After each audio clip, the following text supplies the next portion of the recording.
is to have a document that is flat, that has no rich formatting, which allows very large documents like a book to be edited in such a way that avoids quirks.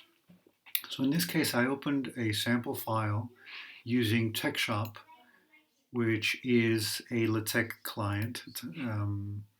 And when you create a new document, it has basically this kind of formatting. LaTeX isn't all that complicated, although it looks daunting. All you need to know is that when you start with a backslash, you're starting a command, and this command has a few options.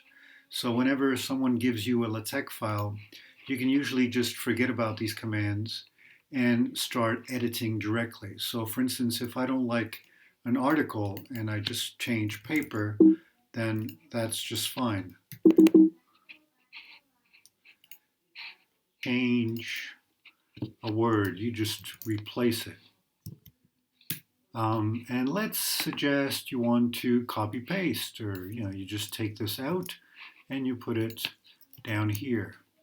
And now let's say you want to include a comment for someone. Now you can't select something and include a comment. However, you can add a comment here. Now to add a comment on LaTeX, it's very simple. All you have to do is put a percentage point and start writing. This is a comment. Now, when in LaTeX you typeset the document, you'll see that the structure used here starts with begin, title, author, table. All this appears in a certain fashion, and all comments do not appear on the PDF.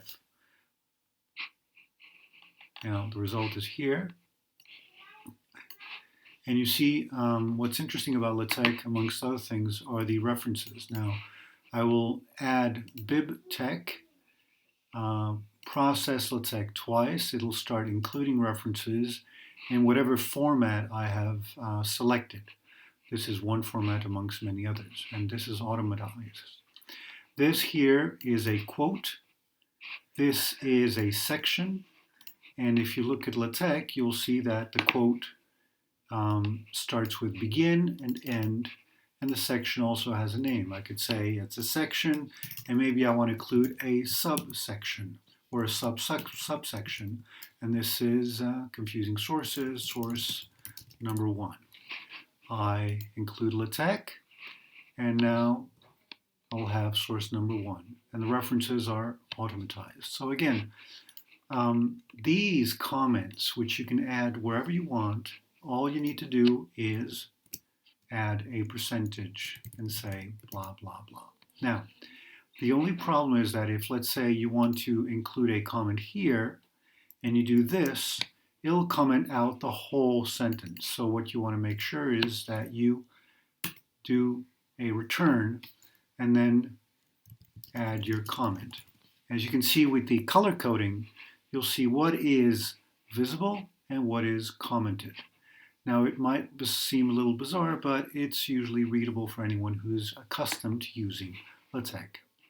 And here, if you want to typeset and look at the PDF, you can do so, and you'll see that this comment here is again not visible.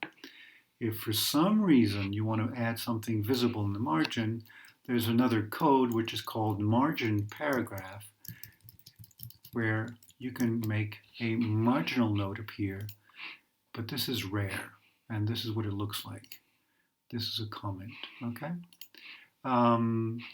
These are the basic uses of LaTeX. Now, if you don't want to use TextShop, which requires installation, you can use and open the same file using TextEdit. So let's say I'm going to use TextEdit and open here the file, which is in here, documents.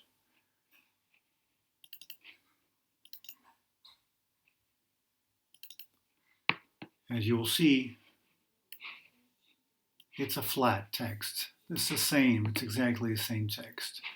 And if I were to close it in LaTeX, open it here and say,